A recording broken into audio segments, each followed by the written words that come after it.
আজকে আমরা রেসপিরেশন পড়ব। এটা বোটানির একটা অংশ, বোটানির একটা পার্ট, রেসপিরেশন। ঠিক আছে, তো রেসপিরেশন কি জিনিস? রেসপিরেশন হলো, আমরা ব্রিদিং অ্যান্ড এক্সচেঞ্জ চ্যাপ্টারে দেখেছিলাম, ব্রিদিং অ্যান্ড এক্সচেঞ্জের চ্যাপ্টারে দেখেছিলাম, এবং তার আগে ডাইজেশন অ্যান্ড অ্যাবজর্পশন চ্যাপ্টারেও দেখেছিলাম। দুটো চ্যাপ্টারে কি দেখেছিলাম? যে আমাদের শরীরে যে টিস্যু রয়েছে, আমাদের শরীরে যে টিস্যুগুলো রয়েছে, স্মল ইন্টেস্টাইন থেকে খাবার অ্যাবজর্ব হওয়ার পরে আলটিমেটলি সেই অ্যাবজর্ব খাবারগুলো এই টিস্যুতে এসে জমা হয়। টিস্যুতে এসে সমস্ত অ্যাবজর্ব খাবারগুলো টিস্যুতে এসে জমা হয়, এবং পরবর্তীকালে ব্রিদিং অ্যান্ড এক্সচেঞ্জ চ্যাপ্টারে আমরা দেখেছিলাম যে অক্সিজেন আলটিমেটলি এই টিস্যুর মধ্যে আসে, এই খাবারগুলোকে পোড়ায় এবং খাবারগুলোকে পুড়িয়ে এটিপি তৈরি করে, এবং যে এটিপির জন্য আমরা বেঁচে থাকি। তাহলে আমরা ডাইজেশন অ্যাবজর্পশনে দেখেছিলাম যে আমরা যা খাবার খাই সেগুলো আমাদের পেটের মধ্যে ডাইজেস্ট হওয়ার পরে, ডাইজেশনের পরে সেই খাবারগুলোর যে সিম্পলেস্ট ফর্ম, যেরকম কার্বোহাইড্রেটের গ্লুকোজ, প্রোটিনের অ্যামাইনো অ্যাসিড কিংবা ফ্যাটের ফ্যাটি অ্যাসিড এবং গ্লিসারল, এইগুলো অ্যাবজর্ব হয়ে যায়। অ্যাবজর্ব হয়ে আলটিমেটলি টিস্যুতে গিয়ে ওয়েট করে অক্সিজেনের, কারণ অক্সিজেন আসে আলটিমেটলি, আমরা নিঃশ্বাস প্রশ্বাস নিই, অক্সিজেন আমাদের শরীরে ঢোকে এবং হিমোগ্লোবিনের মাধ্যমে অক্সিজেন ক্যারি হয়ে টিস্যুর কাছে পৌঁছয় এবং অক্সিজেন আলটিমেটলি টিস্যুতে ঢোকে, এই খাবারগুলোকে পোড়ায় এবং পুড়িয়ে এনার্জি তৈরি করে, এবং যে এনার্জির জন্য আমরা বেঁচে রয়েছি। তো আমরা আগের চ্যাপ্টারগুলোতে ডাইজেশন, অ্যাবজর্পশন, ব্রিদিং এক্সচেঞ্জে দুটো জিনিস দেখেছিলাম, যে খাবার অ্যাবজর্ব হয় কী করে, আর ব্রিদিং অ্যান্ড এক্সচেঞ্জে দেখেছিলাম যে অক্সিজেন টিস্যু অবধি পৌঁছায় কী করে। এই চ্যাপ্টারে আমরা ওই লাস্ট স্টেপটা দেখব, যে অক্সিজেন বা খাবারগুলো পুড়ছে কিভাবে, খাবারগুলো পুড়ে এনার্জি তৈরি হচ্ছে কিভাবে, সেইটা এই চ্যাপ্টারে দেখব। এবং এই যে খাবার পোড়ার যে প্রসেস এবং যেটা পুড়ে যে এনার্জি তৈরি হয়, এই প্রসেসটাকেই আমরা রেসপিরেশন বলি। তো সেইটাই আমরা আজকে দেখব, যে এই যে খাবারগুলো আমরা খাচ্ছি আলটিমেটলি সেই খাবারগুলো পুড়ে এনার্জি কিভাবে তৈরি হয়, যার জন্য আমরা বেঁচে আছি। তো আজকে আমরা সেটাই পড়ব, আজকে আমরা রেসপিরেশন পড়ব। আমি শোনা যাচ্ছে তো? বেশ, তো আজকে আমরা রেসপিরেশন পড়ব। ফাইন। তো বেসিক্যালি যেরকম বলেছি, রেসপিরেশন টিস্যুর মধ্যে হয়। টিস্যু মানে কিছুই নয়, টিস্যু মানে হলো কালেকশন অফ সেল। অনেকগুলো সেলকে একসাথে আমরা টিস্যু বলে থাকি। তাই আমি একটা সেলকে ধরছি, বেসিক্যালি একটা সেলের মধ্যেই হয়, মানে টিস্যু বলে তো কিছু নেই, টিস্যু মানে কালেকশন অফ সেল, তার মানে সেলের মধ্যে খাবারগুলো পড়ে। এবার সেলের মধ্যে অনেক জিনিস রয়েছে, সেলের মধ্যে সাইটোপ্লাজম রয়েছে, নিউক্লিয়াস রয়েছে, অনেক সেল অর্গানেলস রয়েছে। আমি সব কটা সম্পর্কে ডিটেলসে যাচ্ছি না, আমি শুধু দুটো জিনিস নিয়ে বদার করি। একটা হচ্ছে সাইটোপ্লাজম, এবং তার মধ্যে একটা সেল অর্গানেল থাকে যার নাম হলো মাইটোকন্ড্রিয়া। তো এই সেল মাইটোকন্ড্রিয়া এবং বাকি যে সাইটোসল, এই রেসপিরেশন প্রসেসটা এই দুটো জায়গাতেই হয়, নয় সাইটোসলে হয় অথবা মাইটোকন্ড্রিয়াতে হয়। তো এই দুটো জায়গায় রয়েছে, এই দুটো জায়গায় খুবই সহজ, নয় সাইটোসলে হয়, এটা 1 নম্বর জায়গা, এবং মাইটোকন্ড্রিয়া হচ্ছে 2 নম্বর জায়গায়। তো খাবার পোড়ার এই প্রসেসটাই দুটো জায়গাতে হয়, সাইটোসল আর মাইটোকন্ড্রিয়া। এইবার খাবারটা কি? তোরা জানিস যে আমরা অনেক ধরনের খাবার খাই, 3 ধরনের খাবার খাই, একটা কার্বোহাইড্রেট, একটা প্রোটিন, একটা ফ্যাট। কার্বোহাইড্রেট থেকে আলটিমেটলি মনোস্যাকারাইড তৈরি হয়, যেটা হলো মেনলি গ্লুকোজ।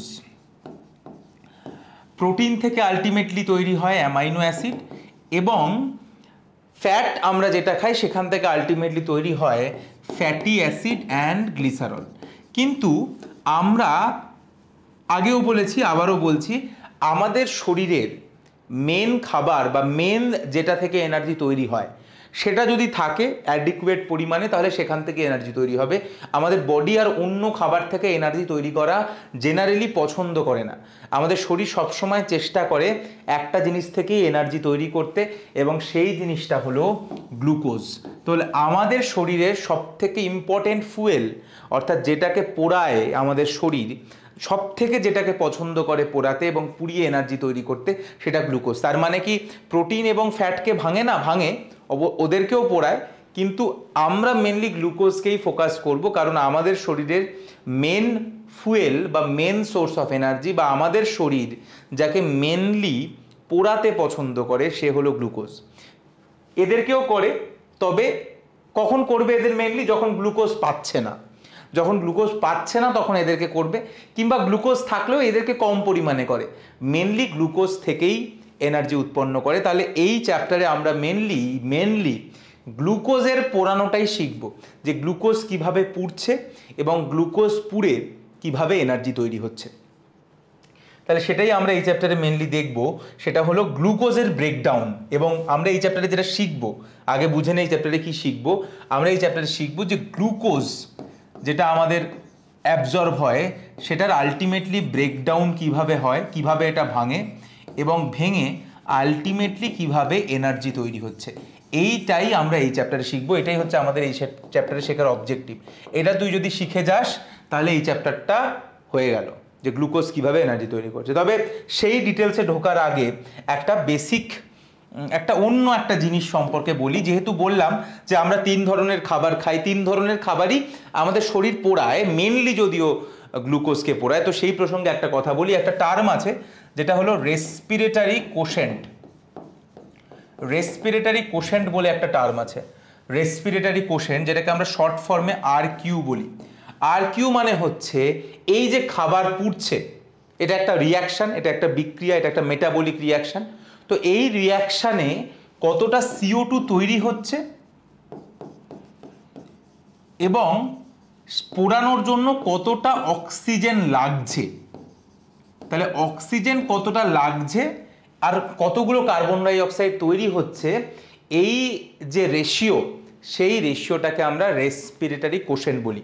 তোরা ছোটবেলা থেকে গ্লুকোজের ব্রেকডাউনের রিয়াকশনটা ছোটবেলা থেকেই নিশ্চয়ই জানিস।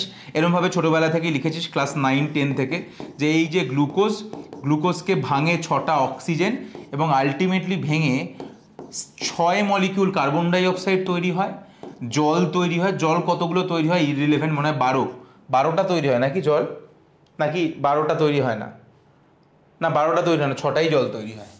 6টাই জল তৈরি হয় এবং তার সঙ্গে এনার্জি তৈরি হয়। এই রিয়াকশানটা তোরা ছোটবেলা থেকে লিখছিস।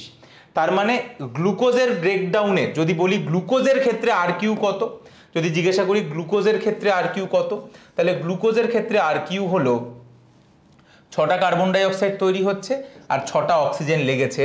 তার মানে গ্লুকোজের ক্ষেত্রে RQটা হলো 1। গ্লুকোজের ক্ষেত্রে RQটা হলো 1। এটা খুব সহজ। আমরা আরও 2 ধরনের খাবার খাই। আমরা ফ্যাট খেয়ে থাকি। আমি বলেছি ফ্যাট মানে কি, ফ্যাট মানে 3 জন। আমি বলেছিলাম ফ্যাট বলতে আমরা কি বোঝাই, ফ্যাট বলতে আমরা 3 জনকে বোঝাই। ফ্যাট বলতে সেটা ফ্যাটি অ্যাসিড হতে পারে, ফ্যাটি অ্যাসিডও এক ধরনের ফ্যাট। গ্লিসারল হতে পারে, সেটাও এক ধরনের ফ্যাট। আর আরও রয়েছে, মানে অ্যাকচুয়ালি মানে আলটিমেটলি ফ্যাট হিসাবে যেটা খাই আলটিমেটলি অ্যাবজর্ব হয় ফ্যাটি অ্যাসিড অথবা গ্লিসারল, এটা আমরা বলেছিলাম। তো ফ্যাটি অ্যাসিডের ফ্যাটি অ্যাসিডের মধ্যে সবথেকে কমন ফ্যাটি অ্যাসিড কোনটা সেটা তোদেরকে নিশ্চয়ই বলেছিলাম। সবথেকে কমন হলো পামিটিক অ্যাসিড। তো এটার কথা নিশ্চয়ই তোদেরকে বলেছিলাম। পামিটিক অ্যাসিড হচ্ছে one of the most common fatty acid. তো ফ্যাটি অ্যাসিডের ক্ষেত্রে RQ হচ্ছে 0.7। ফ্যাটি অ্যাসিডের ক্ষেত্রে RQ হচ্ছে 0.7। এবং যদি প্রোটিন দেখি, প্রোটিনের ক্ষেত্রে যখন প্রোটিন ভাঙে, প্রোটিনের ক্ষেত্রে RQ হলো 0.9। প্রোটিনের ক্ষেত্রে RQ হলো 0.9। তাহলে আমরা 3 জনকে দেখলাম। আমরা কাকে কাকে দেখলাম? আমরা কার্বোহাইড্রেটকে দেখলাম, আমরা প্রোটিনকে দেখলাম এবং আমরা ফ্যাটি অ্যাসিডকে দেখলাম বা ফ্যাটকে দেখলাম। So this is 1, this is 0.9, this is 0.7। তাহলে এইটা হলো RQর একটা তুলনা কার্বোহাইড্রেট, প্রোটিন এবং ফ্যাটের মধ্যে। বোঝা গেল কি গেল না? নিট নিয়ে এখনই ভয় পাস না, আপাতত পড়াশুনো কর। আমি যেটা বলি সেটা যদি শুনিস তাহলে হবে। তুই তো দেখছিস যে যেটা পড়াচ্ছি সেখান থেকেই কোশ্চেন এসছে। তাহলে যেটুকু পড়াচ্ছি সেই জায়গাগুলো NCERT থেকে পড়। যেটা পড়াচ্ছি, যে জায়গাগুলোকে পড়াচ্ছি সেই জায়গাগুলো NCERT থেকে পড়। বায়োলজিতে তো অ্যাটলিস্ট আটকাবে না। আর ফিজিক্স নিশ্চয়ই জয়দীপ স্যার এখন পড়াচ্ছেন, তাহলে নিশ্চয়ই আগের থেকে যে ফিজিক্সের ভয় ছিল সেটা নিশ্চয়ই কমতে শুরু করেছে। পুরো ফিজিক্সের নিটের কোশ্চেনটা ক্র্যাশ কোর্স থেকে এসছে। দেখবি টেলিগ্রামে আমি শেয়ার করেছি, জয়দীপ স্যার যে লাস্ট 1.5-2 মাসে যেটা ফিজিক্সে ক্র্যাশ কোর্সে করিয়েছিলেন সেইখান থেকেই অলমোস্ট 42টা প্রশ্ন কমন এসছে 45টার মধ্যে, 45টার মধ্যে প্রায় 42টা কোশ্চেন কমন এসছে। তো এখনও তোদের হাতে অনেকটা সময় আছে, এখনই ঘাবড়াস না, শুধু ক্লাসে যেগুলো হচ্ছে সেগুলোকে মন দিয়ে করার চেষ্টা কর। তাহলে এটা হলো আরকিউর তুলনা কার্বোহাইড্রেট, প্রোটিন এবং ফ্যাটের মধ্যে। তো এই with this concept, with this, এটা একটা একদম আইসোলেটেড জিনিস। এবার আমরা চলে আসি গ্লুকোজের ব্রেকডাউনে, যে গ্লুকোজ কিভাবে ভাঙছে, গ্লুকোজ কিভাবে ভাঙছে। তো অ্যাকচুয়ালি আমি জাস্ট শুরু করার আগে একটা কথা বলে দিই, গ্লুকোজ দুভাবে ভাঙতে পারে। একটা হচ্ছে গ্লুকোজ সম্পূর্ণ ভাঙতে পারে, গ্লুকোজের কমপ্লিট ব্রেকডাউন হতে পারে, গ্লুকোজের কমপ্লিট ব্রেকডাউন হতে পারে, যেটা নর্মালি আমাদের শরীরে হয় অক্সিজেনের উপস্থিতিতে। তো কমপ্লিট ব্রেকডাউন যখন গ্লুকোজের হয় সেটা সবসময় সেটা অক্সিজেনের উপস্থিতিতে হয়, এবং তাকে আমরা বলি অ্যারোবিক রেসপিরেশন। ভালো করে বোঝ, আমি কি বললাম, গ্লুকোজ দুভাবে ভাঙতে পারে। একটা হচ্ছে গ্লুকোজের সম্পূর্ণ ভেঙে যেতে পারে, পুরো গ্লুকোজ ভেঙে যেতে পারে, এবং পুরো যদি গ্লুকোজ ভেঙে যায় তখন সেটা অক্সিজেনের উপস্থিতিতে হবে, এবং সেটাকে আমরা বলি অ্যারোবিক রেসপিরেশন। ঠিক আছে। আর একটা হতে পারে গ্লুকোজ পুরোটা নাও ভাঙতে পারে, গ্লুকোজের একটা ইনকমপ্লিট ব্রেকডাউন হতে পারে। গ্লুকোজের ইনকমপ্লিট ব্রেকডাউন কাদের মধ্যে দেখা যায়? গ্লুকোজের ইনকমপ্লিট ব্রেকডাউনটা বিভিন্ন প্রোক্যারিওটিক সেলের মধ্যে দেখা যায়, কিছু কিছু ইউনিসেলুলার ইউক্যারিওটের মধ্যেও দেখা যায়, যেরকম একটা এক্সাম্পল হলো ইস্ট, ইউনিসেলুলার ইউক্যারিওটের মধ্যেও দেখা যায়। এবং তার বাইরে আমাদের শরীরেও দেখা যেতে পারে, যখন ধর আমরা অনেকক্ষণ ধরে কাজ করছি, আমাদের শরীরে একটা অক্সিজেনের অভাব তৈরি হচ্ছে, তখনও সেই সময়ও দেখা যায়। তো এটা আমাদের শরীরেও দেখা যেতে পারে যখন আমরা প্রচুর এক্সারসাইজ করি, অনেকক্ষণ ধরে কাজ করছি, তখন আমাদের শরীরেও অক্সিজেনের একটা ডেফিসিয়েন্সি তৈরি হয়, এবং তখন গ্লুকোজ কমপ্লিট ব্রেকডাউন হতে পারে না। তার মানে গ্লুকোজের ইনকমপ্লিট ব্রেকডাউন প্রোক্যারিওটের সেলে তো হয়ই, কিছু ইউনিসেলুলার ইউক্যারিওটের সেলে হয়, যেরকম ইস্ট, এবং এক্সারসাইজ যখন আমরা করি সেই সময় হতে পারে যখন একটা অক্সিজেন ডেফিসিয়েন্ট স্টেট তৈরি হয়। তো ইনকমপ্লিট ব্রেকডাউনটা যেহেতু অক্সিজেনের অনুপস্থিতিতে হয়, it is in the absence of oxygen, that's why incomplete ব্রেকডাউনকে আমরা বলি অ্যানেরোবিক রেসপিরেশন। এইটাকে আমরা বলি অ্যানেরোবিক রেসপিরেশন।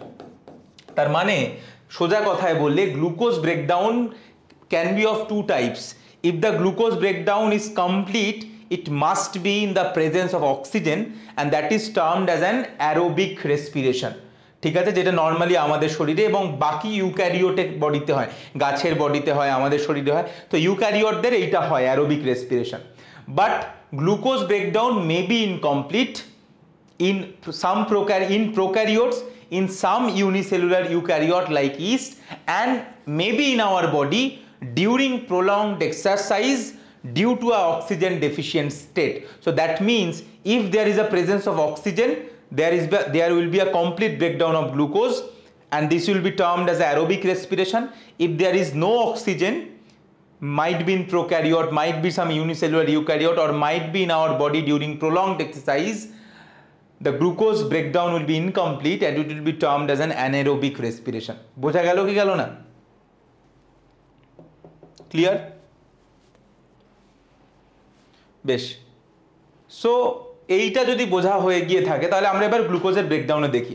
এখন কমপ্লিট ব্রেকডাউন হোক বা ইনকমপ্লিট ব্রেকডাউন হোক, গ্লুকোজের ব্রেকডাউনের 3টে স্টেপ রয়েছে। ভালো করে আগে বুঝে নে, গ্লুকোজের ব্রেকডাউনের 3টে স্টেপ রয়েছে। ফার্স্ট স্টেপ ইজ, প্রথম স্টেপ হলো, 4টে স্টেপ বলতে পারিস, 3টে এবং আর একটা 4 নম্বর স্টেপ আছে। তো 4টে স্টেপ আছে গ্লুকোজ ব্রেকডাউনে। গ্লুকোজ ব্রেকডাউনে 4টে স্টেপ রয়েছে। একটা স্টেপ, প্রথম যে স্টেপ সেটা হলো গ্লাইকোলাইসিস। নিশ্চয়ই বুঝতে পারছিস, লাইসিস কথাটার মানে ভাঙা, আর গ্লাইকো মানে গ্লুকোজ। তাহলে গ্লুকোজের ভাঙা, গ্লাইকোলাইসিস হলো প্রথম স্টেপ। দ্বিতীয় স্টেপকে আমরা বলি লিঙ্ক রিঅ্যাকশন। তৃতীয় স্টেপকে আমরা বলি ক্রেবস সাইকেল। আর এগুলো যখন চলে তখন আর একটা স্টেপ, যেটা ঠিক বলবো না এটার পরে হয়, অ্যাকচুয়ালি এটার পাশাপাশি চলতে থাকে, সেটার নাম হলো ইলেকট্রন ট্রান্সপোর্ট চেন। তাহলে এই চারটে জিনিস হচ্ছে কমপ্লিটের, যদি যখন গ্লুকোজের ব্রেকডাউনে এই চারটে জিনিস হতে পারে, glycolysis, link reaction, Krebs cycle আর ইলেকট্রন ট্রান্সপোর্ট চেন। তো আমি যখন বলছি যে অ্যারোবিক রেসপিরেশন, তার মানে আমি যখন বলছি কমপ্লিট ব্রেকডাউনের কথা, তখন অল দ্য 4 স্টেপস, চারটে স্টেপই হয়, চারটে স্টেপই হয় কমপ্লিট ব্রেকডাউনে। কিন্তু আমি যখন বলছি ইনকমপ্লিট ব্রেকডাউনের কথা, বা আমি যখন বলছি অ্যানেরোবিক রেসপিরেশনের কথা, তখন শুধুমাত্র ফার্স্ট স্টেপটা হয়, অর্থাৎ শুধুমাত্র গ্লাইকোলিসিসটা হয়, পরের স্টেপগুলো হয় না। বোঝা গেল কি গেল না? ক্লিয়ার? তাহলে যখন অ্যারোবিক রেসপিরেশন বলছি তখন চারটে স্টেপই হয়, গ্লাইকোলাইসিস হয়, লিঙ্ক রিঅ্যাকশন হয়, ক্রেবস সাইকেল হয় এবং ইলেকট্রন ট্রান্সপোর্ট চেন হয়। কিন্তু আমি যখন বলছি অ্যানেরোবিক রেসপিরেশনের কথা বা ইনকমপ্লিট ব্রেকডাউনের কথা, তখন শুধুমাত্র গ্লাইকোলাইসিস হয়, বাকি স্টেপগুলো আর হয় না। বোঝা গেল? বেশ, তাহলে এই চারটে স্টেপ যেটা হতে পারে, কমপ্লিট ব্রেকডাউন মানে চারটেই হবে, ইনকমপ্লিট ব্রেকডাউন বা অ্যানারোবিক রেসপিরেশন মানে শুধু প্রথমটা হবে, পরের তিনটে হবে না। তাহলে এই কনসেপ্টের সাথে আমরা তাহলে ব্রেকডাউনে ঢুকি। তার মানে আমরা বুঝে গেছি এতক্ষণে যে কমপ্লিট ব্রেকডাউন হোক কিংবা ইনকমপ্লিট ব্রেকডাউন হোক, যাই হোক না কেন, যেটা সবসময় হয়, যেটা কমন, সেটা হলো গ্লাইকোলিসিস। তাহলে গ্লাইকোলিসিসটা সম্পর্কে আমাদেরকে বুঝতে হবে। তাহলে আমরা গ্লুকোজ থেকে শুরু করেছিলাম। আমরা না দুটো জিনিস খেয়াল রাখবো। কি খেয়াল রাখবো? দুটো জিনিস সবসময় খেয়াল রাখবো, যে কত কার্বন রয়েছে আর ফসফেট গ্রুপটা আছে কি নেই। কারণ আমাদেরকে এটিপি তৈরি করতে হবে, সেটা আমাদের মেন উদ্দেশ্য। এটিপি মানে ফসফেট। তাই আমি দুটো জিনিস সবসময় খেয়াল রাখবো, যে কোনো যখন একটা রিয়াকশান লিখছি, যে এই কম্পাউন্ডে কতগুলো কার্বন আছে এবং কতগুলো ফসফেট রয়েছে, এই দুটো জিনিস আমি খেয়াল করব। তাহলে গ্লুকোজের ব্রেকডাউন, তাই গ্লুকোজ থেকে শুরু হচ্ছে, তাই গ্লুকোজ হচ্ছে আমাদের সাবস্ট্রেট, গ্লুকোজ থেকে আমাদের শুরু। গ্লুকোজ মানে 6 কার্বন, নিশ্চয়ই জানিস, পড়িয়েওছি বায়োমলিকিউলসে, যে গ্লুকোজ মানে C6H12O6, 6 কার্বন গ্লুকোজ, এবং গ্লুকোজের মধ্যে অবভিয়াসলি কোনো ফসফেট গ্রুপ নেই। তাহলে এইখান থেকে আমার শুরু, গ্লাইকোলাইসিস শুরু গ্লুকোজ দিয়ে। এবার এটাকে আমাকে ভাঙতে হবে, ইনকমপ্লিট ব্রেকডাউন হোক কমপ্লিট ব্রেকডাউন হোক, এইখান থেকে শুরু হবে। তাহলে গ্লুকোজের প্রথম ভাঙা শুরু হলো, প্রথম যে এনজাইমটা আসবে সেটার নাম হলো হেক্সোকাইনেজ। প্রথম যে এনজাইম তার নাম হলো হেক্সোকাইনেজ, এবং তৈরি হলো গ্লুকোজ 6 ফসফেট। এখন ফসফেট গ্রুপটা এলো কোত্থেকে? তার মানে নিশ্চয়ই এইখানে একটা ফসফেট গ্রুপ ঢুকিয়েছে কেউ। ফসফেট থাকে কাদের মধ্যে? ফসফেট থাকে এটিপির মধ্যে। এটিপির মধ্যে ফসফেট থাকে, অ্যাডিনোসিন ট্রাইফসফেট, 3টে ফসফেট গ্রুপ রয়েছে এটিপির মধ্যে, এই জন্য নাম অ্যাডিনোসিন ট্রাইফসফেট, 3টে গ্রুপ।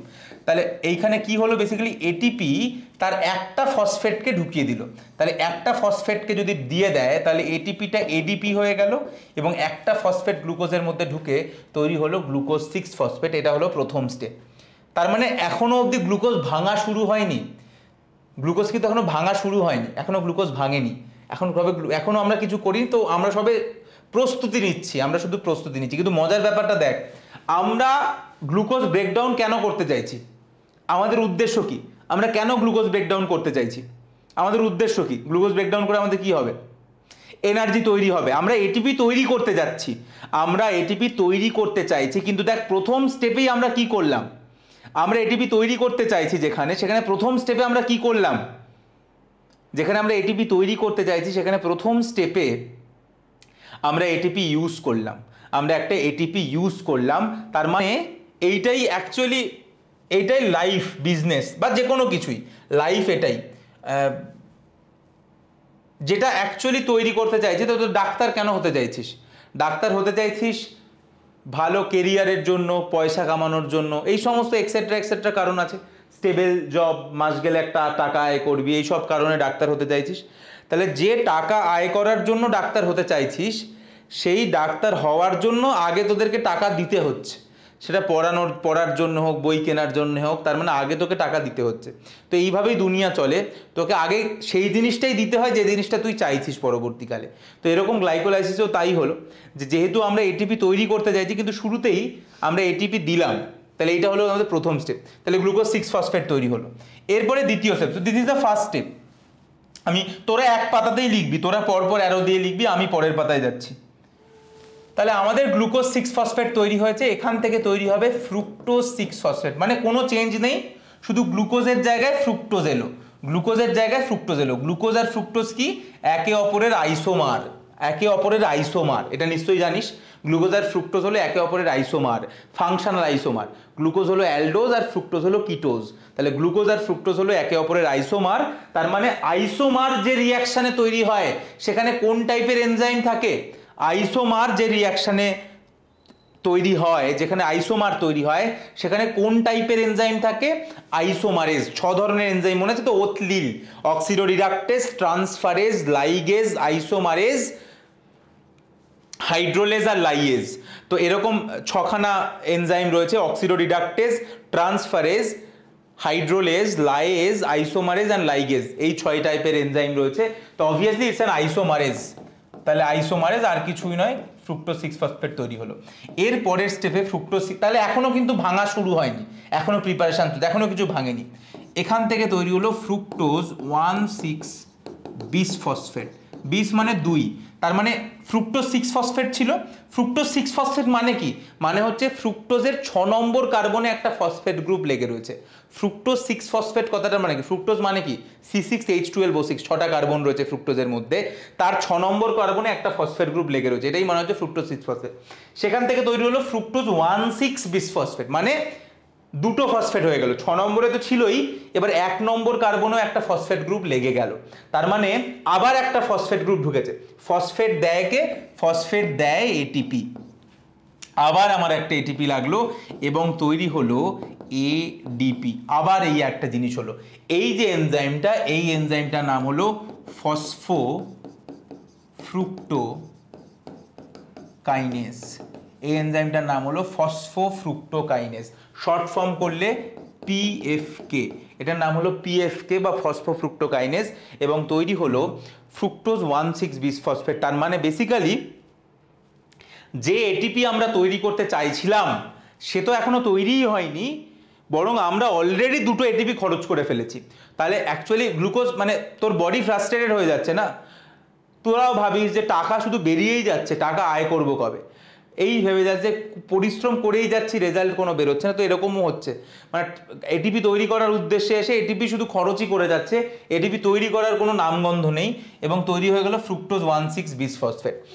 এখনো অবধি সব কটাতে কতগুলো করে কার্বন আছে? গ্লুকোজে 6 কার্বন, গ্লুকোজ 6 ফসফেট মানেও 6 কার্বন, গ্লুকোজ 6 ফসফেট মানে এতেও 6 কার্বন আছে, এতেও 6 কার্বন আছে, এখন অবধি 6 কার্বনই রয়েছে, আর দুটো ফসফেট গ্রুপ রয়েছে, দুটো ফসফেট গ্রুপ রয়েছে। এবার কি হলো? এইবার হবে খেলা। তাহলে ফ্রুক্টোজ 1,6 বিস ফসফেট, ফ্রুক্টোজ 1,6 বিস ফসফেট মানে 6টা কার্বন আর দুটো ফসফেট গ্রুপ আছে, ঠিক আছে? এইবার ভাঙবে ফ্রুক্টোজ। আচ্ছা তোরা দেখতে পাচ্ছিস না? ওটাই লিখেছি, দেখার কিছু নেই। ফ্রুক্টোজ 1,6 বিস ফসফেট লিখেছি, ব্র্যাকেটে লিখেছি 6টা কার্বন আর দুটো ফসফেট গ্রুপ আছে। এইবার ভাঙবে, এইটা ভেঙে 6 কার্বনটা ভেঙে কি তৈরি করবে? 6 কার্বনটা ভেঙে দুটো 3 কার্বনের জিনিস তৈরি করবে। কি তৈরি করবে? দুটো আইসোমার তৈরি করবে।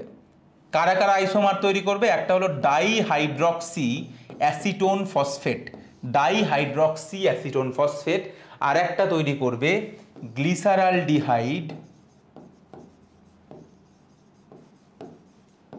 3 ফসফেট। এই দুজনকে তৈরি করলো। ডাইহাইড্রক্সি অ্যাসিটোন আর গ্লিসারালডিহাইড, এরা দুজন পরস্পরের আইসোমার। কোথায় পড়েছিস এটা? এইখানে পড়েছিস, যে আমি পড়িয়েছিলাম মনোস্যাকারাইডের মিনিমাম হয় ট্রায়োজ। তো ট্রায়োজের মধ্যে দুটো আইসোমার ছিল, একজন গ্লিসারালডিহাইড ছিল আর একজন ডাইহাইড্রক্সি অ্যাসিটোন ছিল। তার মানে এরা হচ্ছে একে অপরের আইসোমার, এবং 6 কার্বন থেকে ভেঙে গিয়ে 3 কার্বন তৈরি হলো।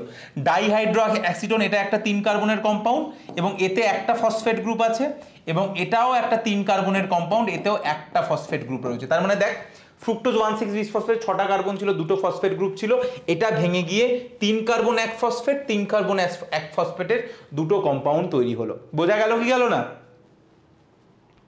বোঝা গেল কি গেল না? সবার কাছে ক্লিয়ার? ফাইন।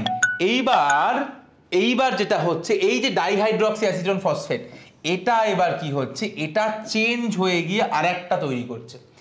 মানে এটা তৈরি হয়ে, এবার যেহেতু এরা একে অপরের আইসোমার, তাই এ আবার এর আইসোমারে কনভার্ট হয়ে যাচ্ছে। তার মানে গ্লিসারালডিহাইড 3 ফসফেটটা 2 অণু তৈরি হচ্ছে।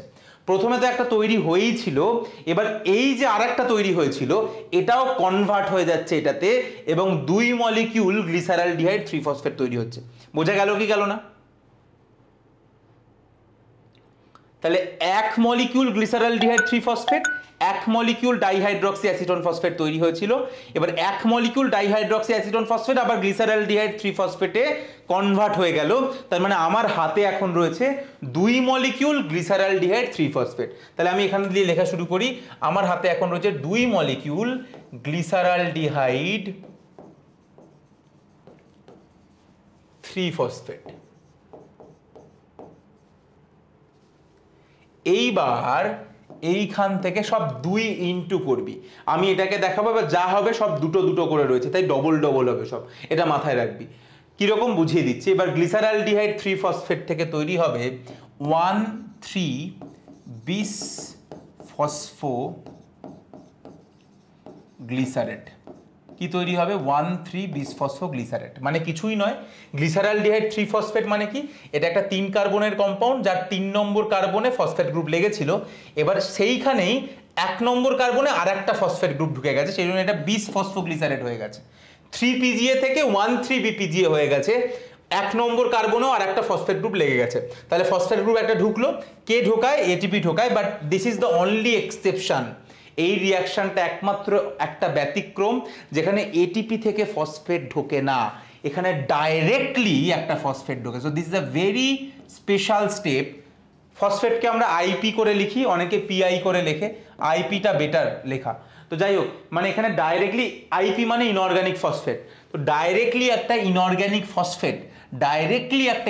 ফসফেট এখানে ঢুকে যায়, এখানে এটিপির ব্যবহার হয় না। So this is a very special reaction যেখানে উইদাউট এটিপি ছাড়া ফসফেট গ্রুপ ঢুকে যায়। This is a very special reaction. এরকম রিয়াকশন তোর বডিতে আর নেই। This is the only reaction যেখানে এটিপির ব্যবহার ছাড়া ফসফেট ডাইরেক্টলি ঢুকে যায় একটা কম্পাউন্ডের মধ্যে, তো 1,3 BPGA তৈরি হয়। এই রিয়াকশানে যে এনজাইমটা কাজ করে সেই এনজাইমটার নাম হলো ডিহাইড্রোজিনেজ। এইবার থেকে যেখানেই এই ডিহাইড্রোজিনেজ এনজাইম নামটা দেখবি, যে রিয়াকশানেই দেখবি ডিহাইড্রোজিনেজ এনজাইমটা রয়েছে, সেই রিয়াকশানেই এবার থেকে খেয়াল করবি একটা জিনিস হয়। সেটা কি হয়? যেখানেই ডিহাইড্রোজিনেজ আছে, ডিহাইড্রোজিনেজ মানে কি, একটা হাইড্রোজেন গ্রুপ বেরোচ্ছে। ডিহাইড্রোজিনেজ মানে একটা করে হাইড্রোজেন গ্রুপ বেরিয়ে যাচ্ছে। তাই যেখানেই এবার থেকে এই এনজাইমটা দেখবি, সবসময় মাথায় রাখবি ডিহাইড্রোজেনেজ এনজাইমের কোএনজাইম হলো NAD। আবারও বলছি, ডিহাইড্রোজিনেজ এনজাইমের কোএনজাইম হলো NAD। এবং কি হয়, সবসময় যেখানে ডিহাইড্রোজেনেজ থাকে সেখানে NADH2 হয়ে বেরিয়ে যায়, NADH2 হয়ে বেরিয়ে যায়। তার মানে একটা হাইড্রোজেন নিয়ে বেরিয়ে গেল। এই ডিহাইড্রোজেনেজ এনজাইম যেখানেই থাকে সেখানে সবসময় এই জিনিসটা হবে, এটা মাথায় রেখে দিবি। যেখানেই ডিহাইড্রোজেনেজ থাকবে সেখানেই একটা করে H2 বেরিয়ে যাবে, এবার থেকে যেখানেই ডিহাইড্রোজেনেজ দেখবি সেখানেই এই জিনিসটা হবে, এটা মাথায় রেখে দিবি। এবার আবারও বলছি, এটা 2 ইনটু, তার মানে এগুলো সব দুটো দুটো করে হচ্ছে, মানে দুটো ফসফেট ঢুকছে, দুটো NAD দিয়ে দুটো NADH2 তৈরি হচ্ছে, সব কিন্তু 2 ইনটু। তাই এইটাকে আর লিখছি না, সব 2 ইনটু।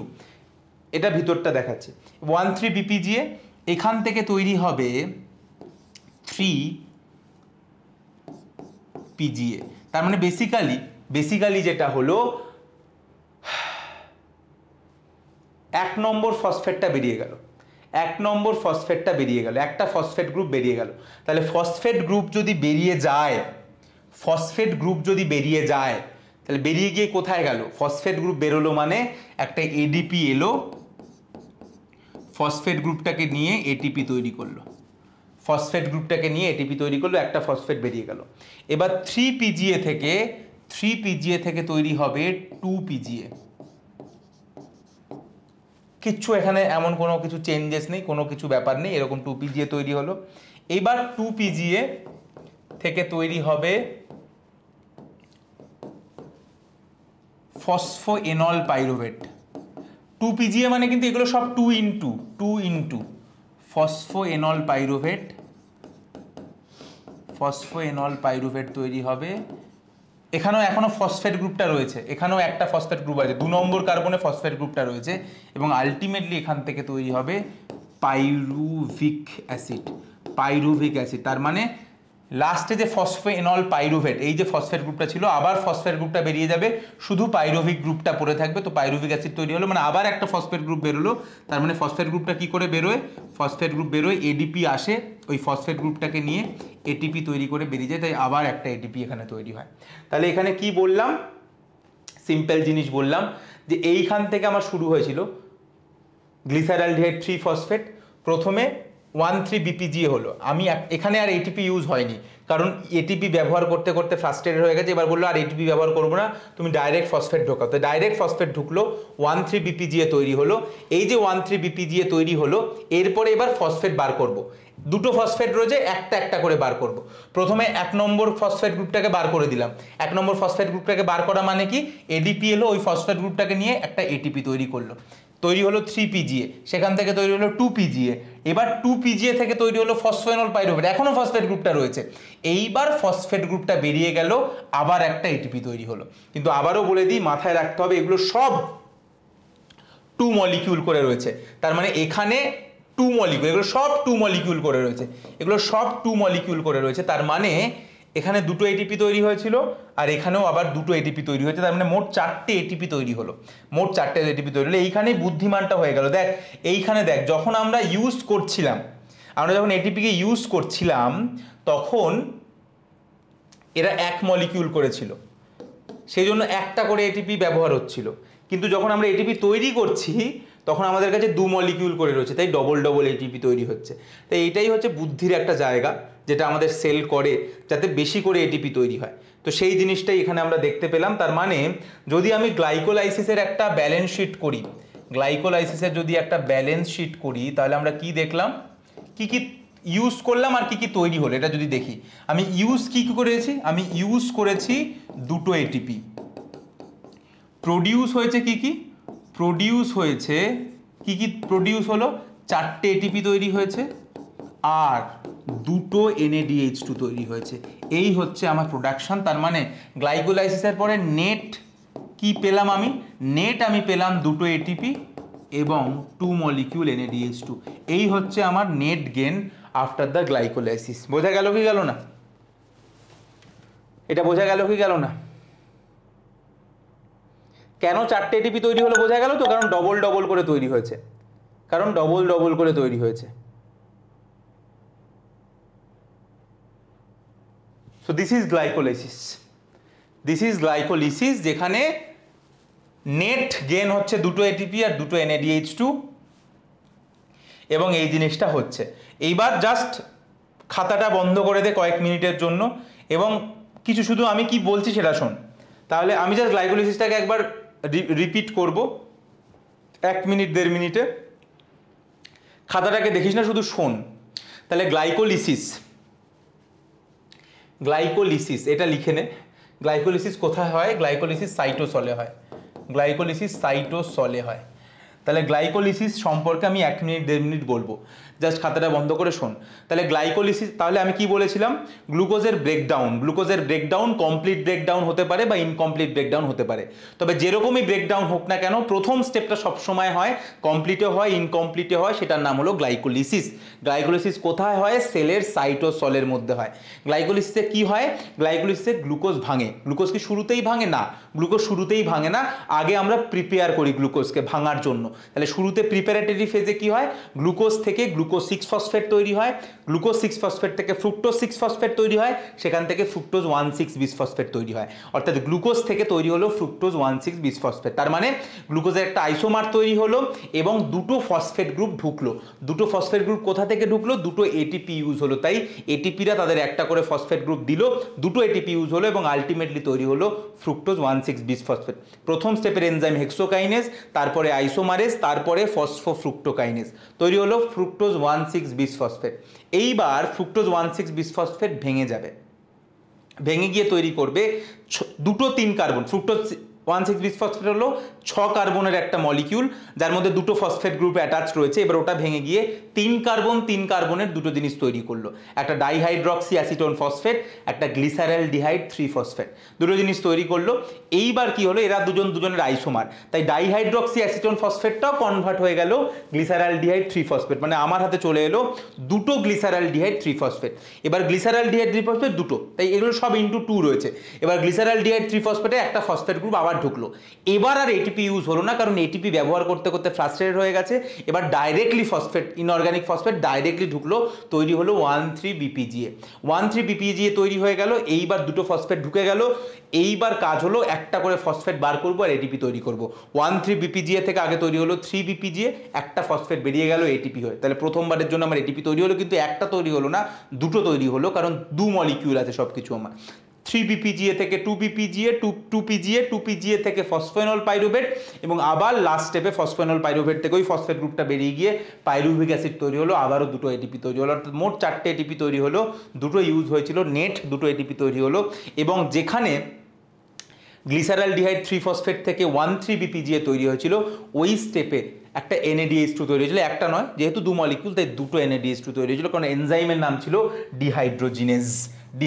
এনজাইমের নামগুলো লিখে দিতে পারি, অতটাও ইম্পর্টেন্ট নয়। এনজাইমের নাম হচ্ছে ডিহাইড্রোজিনেজ, এটার নাম হলো গ্লিসারেট কাইনেজ, এটার নাম হলো মিউটেজ, এটার নাম হলো এনোলেজ, আর এটার নাম হলো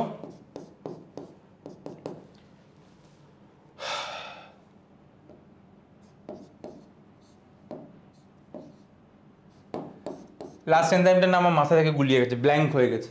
এটা মিউটেজ, এটা অ্যানালেজ, আর লাস্টের পাইরুভেট কি, লাস্ট এনজাইমটার নাম আমাকে কেউ একজন বল, মাথায় ব্ল্যাঙ্ক হয়ে গেছে। পাইরুভেট কি, লাস্ট এনজাইমটার নাম কি আছে?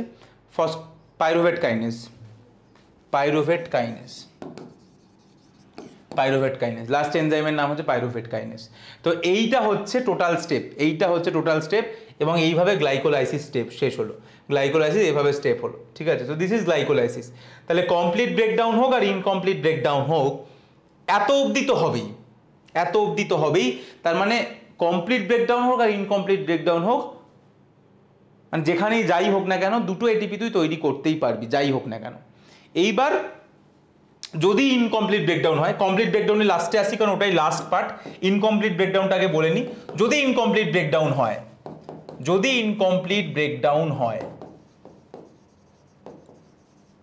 যেটা কোথায় হতে পারে অলরেডি বলেছিলাম, প্রোক্যারিওটে হতে পারে, 2 ইউনিসেলুলার কিছু ইউক্যারিওটে হতে পারে, এবং 3 আমাদের শরীরেও হতে পারে ডিউরিং প্রলংড এক্সারসাইজ। আমাদের শরীরেও হতে পারে, প্রলংড এক্সারসাইজের সময় হতে পারে, ইনকমপ্লিট ব্রেকডাউন হতে পারে, যেটা হচ্ছে উইদাউট অক্সিজেন, এবং সেই জন্য এটাকে আমি অ্যানেরোবিক রেসপিরেশন বলছি। এই ইনকমপ্লিট ব্রেকডাউনকে আমরা আরেকটা টার্মেও বলে থাকি, কি বলে থাকি? It is known as fermentation. এটাকে আমরা ফার্মেন্টেশনও বলে থাকি। তাহলে কি হতে পারে? যেটা হয় সেটা দেখিয়ে দিই কি হয়। যেটা মেনলি ইউনিসেলুলার ইউক্যারিওট ইস্টে হয়, কি হয়? গ্লাইকোলাইসিসের প্রথম স্টেপটা তো হয় যে গ্লুকোজ থেকে পাইরুভিক অ্যাসিড তৈরি হলো। এটা তো সবসময়ই হবে, কারণ এটা প্রথম স্টেপ। সো ফার্স্ট স্টেপ হয়। এরপরে পাইরুভিক অ্যাসিডটা আর ফার্দার ব্রেকডাউন হয় না, পাইরুভিক অ্যাসিড থেকে আলটিমেটলি তৈরি হয় ইথানল, মানে ইথাইল অ্যালকোহল, ইথানল তৈরি হয়, ইথাইল অ্যালকোহল তৈরি হয়। এই জন্য ইস্টকে ইউজ করে আমরা মদ তৈরি করি, ইস্টকে ব্যবহার করে আমরা মদ তৈরি করি এটার জন্য। তো এই জিনিসটা হয় এখানে যে এনজাইমগুলো লাগে, একটা হলো পাইরুভিক অ্যাসিড ডিকার্বক্সিলেজ বলে একটা এনজাইম এখানে লাগে, এবং লাস্টে যে এনজাইমটা লাগে সেটার নাম হলো অ্যালকোহল ডিহাইড্রোজিনেস, অ্যালকোহল ডিহাইড্রোজিনেস। তাহলে এই এনজাইমগুলো লাগে এবং আলটিমেটলি তোর ইথানল তৈরি হয়, আলটিমেটলি তোর ইথানল তৈরি হয়। পার্টিকুলারলি এই জিনিসটাকে আমরা অ্যালকোহলিক ফার্মেন্টেশন বলতে পারি, অ্যালকোহলিক ফার্মেন্টেশন বলতে পারি, যেখানে অ্যালকোহল তৈরি হলো। এগুলো সবই অ্যানারোবিক। সো এইটা হলো এক ধরনের অ্যানারোবিক রেসপিরেশন, যেখানে আলটিমেটলি অ্যালকোহল তৈরি হচ্ছে অক্সিজেনের অনুপস্থিতিতে। প্রথম স্টেপটা হচ্ছে, তারপরে আর পরের স্টেপগুলো হচ্ছে না, ইথানল তৈরি হচ্ছে, অ্যালকোহলিক ফার্মেন্টেশন যেটা ইস্টে হচ্ছে।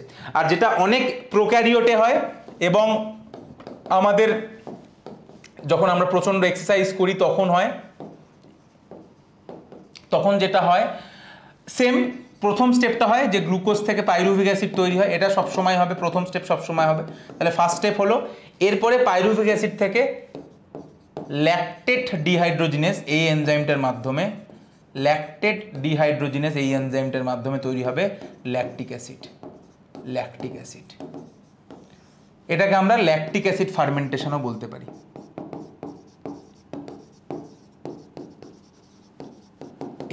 এবার এই জিনিসগুলো কি ভালো?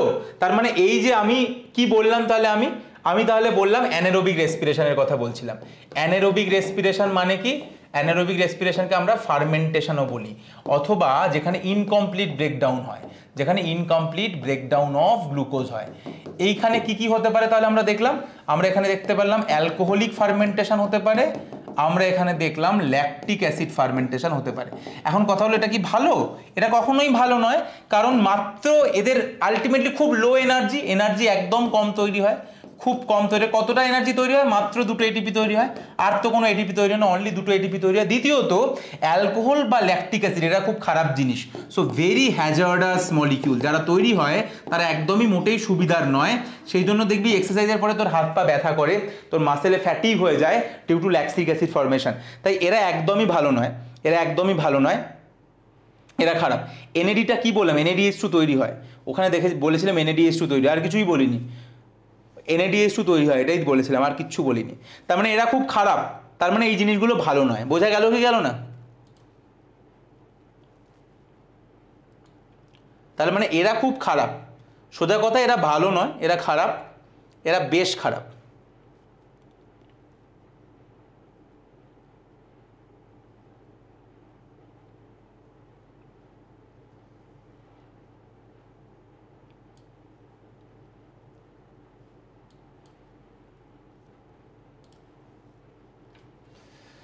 তো অ্যাকচুয়ালি অ্যানারোবিক রেসপিরেশন জিনিসটা ভালো নয়। অ্যালকোহল তৈরি হোক বা ল্যাকটিক অ্যাসিড তৈরি হোক, যেটাই হোক না কেন, যাদেরকে আমরা ফার্মেন্টেশন বলে থাকি, অ্যালকোহল তৈরি হলে অ্যালকোহলিক ফার্মেন্টেশন, ল্যাকটিক অ্যাসিড তৈরি হলে ল্যাকটিক অ্যাসিড ফার্মেন্টেশন, এরা খারাপ কারণ এখানে কম এনার্জি তৈরি, এবং যেগুলো তৈরি হয় সেগুলো বাজে। তাহলে হয়ে গেল আমরা হয়ে গেল। তো আমরা লাস্ট পার্টে যাই, রেসপিরেশনের লাস্ট পার্ট, যেখানে আমরা কমপ্লিট ব্রেকডাউনের বাকি স্টেপগুলোকে কমপ্লিট করবো, যে কী করে আলটিমেটলি কমপ্লিট ব্রেকডাউন হচ্ছে। তাহলে আমরা গ্লাইকোলিসিস বলেছিলাম, যেটা একটা জেনারেল কমন স্টেপ। গ্লাইকোলিসিস সম্পর্কে আর একটা লাইন যেটা বলে হয়নি সেটা বলে দিই, যে গ্লাইকোলিসিসকে অনেকে ইএমপি পাথওয়ে বলে। কেন ইএমপি পাথওয়ে বলে? কারণ 3জন সায়েন্টিস্টের নাম অনুযায়ী এমডেন, মেয়ারহফ আর পার্নেস, 3জন সায়েন্টিস্টের নাম অনুযায়ী এদের নাম এমডেন, মেয়ারহফ আর পার্নেস পাথওয়ে। যেহেতু এই 3জন আবিষ্কার করেছিল, তাই গ্লাইকোলিসিসকে অনেকে ইএমপি পাথওয়েও বলে। জাস্ট ইএমপি লিখে দে, পরীক্ষায় এসব প্রশ্ন করে না এখন আর নিটে, এত বোকা বোকা প্রশ্ন আর নিটে বহুদিন হলো ছেড়ে দিয়েছে, ইএমপি পাথওয়ে বলে। তাহলে আমরা এবার কমপ্লিট ব্রেকডাউনে ঢুকি, যে আলটিমেটলি কী করে কমপ্লিট ব্রেকডাউন হয়, আলটিমেটলি কী করে হয়। তাহলে আমরা প্রথম স্টেপটা দেখেছি যে গ্লুকোজ থেকে তৈরি হয়েছে পাইরুভিক অ্যাসিড। আমরা আরেকবার এখানে জাস্ট সামারি করে দিই যে আমরা কি দেখেছিলাম, এখানে কি ইউজ হয়েছে। এখানে ইউজ হয়েছে 2টো এটিপি, আর এখানে তৈরি হয়েছে 4টে এটিপি, এখানে তৈরি হয়েছে 4টে এটিপি, এবং তৈরি হয়েছে 2 মলিকিউল অফ NADH2, এইটা আমরা দেখেছি। আচ্ছা, একটা গ্লুকোজ থেকে দুটো পাইরুভিক অ্যাসিড তৈরি হয়েছে, ক্লিয়ার তো? একটা থেকে দুটো তৈরি হয়েছে, ক্লিয়ার ক্লিয়ার ক্লিয়ার ক্লিয়ার, দুটো তৈরি হয়েছে। তাই গ্লুকোজের 6 কার্বন ছিল, glucose is 6 carbon, pyruvic acid is 3 carbon molecule, তাই দুটো 3 কার্বনের তৈরি হয়েছিল। সিম্পল, হিসাব মিলে যাচ্ছে, অসুবিধা নেই কোনো। আচ্ছা, এইবার next reaction, the second step, complete ব্রেকডাউনের দ্বিতীয় স্টেপ, যেটাকে আমরা বলি লিঙ্ক রিয়াকশন। এবার থেকে যা হবে সব মাইটোকন্ড্রিয়াতে হবে, এবার থেকে যা হবে সব মাইটোকন্ড্রিয়াতে হবে, তাই লিঙ্ক রিয়াকশনটাও মাইটোকন্ড্রিয়াতে হয়, মানে এবার থেকে যা হবে সব মাইটোকন্ড্রিয়াতে হবে। লিঙ্ক রিয়াকশনে কি হয়? লিঙ্ক রিয়াকশনে এই যে পাইরুভিক অ্যাসিডটা রয়েছে, পাইরুভিক অ্যাসিড যেটা রয়েছে, যেটা 3 কার্বন, সেটা থেকে তৈরি হয় অ্যাসিটাইল কোয়ে, সেটা থেকে তৈরি হয় অ্যাসিটাইল কোয়ে, যেটা 2 কার্বন। তাহলে একটা কার্বন কোথায় গেল? একটা কার্বন কোথায় গেল? যেখানেই দেখবি কার্বন কমে গেছে রেসপিরেশনে, যেখানেই দেখবি কার্বন কমে গেছে, তার মানেই বুঝবি, মনে করে দেখ, রেসপিরেশনে পড়েছিলিস কার্বন ডাই অক্সাইড তৈরি হয়, পড়েছিলিস না? 6O2 plus glucose equal to 6CO2, তাহলে কার্বন ডাই অক্সাইড তৈরি হয়, এটা মাথায় আছে তো? যেখানেই কার্বন কমে যাচ্ছে মানে অ্যাকচুয়ালি এখানে কার্বন ডাই অক্সাইড তৈরি হচ্ছে। ভুললে চলবে না, পাইরুভিক অ্যাসিড 2 মলিকিউল ছিল, তাই অ্যাসিটাইল কোয়েও 2 মলিকিউলই তৈরি হবে, তার মানে কার্বন ডাই অক্সাইডও দুটো তৈরি হবে। এগুলো কিন্তু ভুললে চলবে না, সব দুটো দুটো করে হবে, সব দুটো দুটো করে হবে, কারণ 2 মলিকিউল রয়েছে। আচ্ছা বেশ, এইখানে যে এনজাইমটা কাজ করে সেই এনজাইমটার নাম হলো পাইরুভিক বা pyruvate dehydrogenase, pyruvate dehydrogenase complex. Actually একটা এনজাইম নয়, মাল্টিপল এনজাইম এখানে রয়েছে, তোদের অত ডিটেলসে জানার প্রয়োজন নেই। কিন্তু নামের মধ্যে যদি ডিহাইড্রোজিনেজ থাকে তাহলে কি হবে? নামে যদি ডিহাইড্রোজিনেজ থাকে তাহলে কি হবে? কি হবে ডিহাইড্রোজিনেজ থাকা মানে? আবার একটা আবার একটা NAD থেকে NADH2 তৈরি হবে, আবার একটা NADH2 থেকে NADH2 তৈরি হবে, কিন্তু ভুললে চলবে না, আবার দুটো করেই তৈরি হবে, কারণ সব 2 মলিকিউল রয়েছে, তাই দুটো থেকে দুটো NADH2 তৈরি হবে। বেশ, বোঝা গেল। এখানে যে মেটালটা ইউজ হয়, সেটার নাম হলো ম্যাগনেসিয়াম। এখানে যে মেটালটা ইউজ হয় সেটার নাম হলো ম্যাগনেসিয়াম, এখানে যে মেটালটা ইউজ হয় সেটার নাম ম্যাগনেসিয়াম। এক সেকেন্ড, হ্যালো, হ্যাঁ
এক সেকেন্ড, এতক্ষণ যেটা পড়ালাম সেটা একবার দেখ, 1 মিনিট।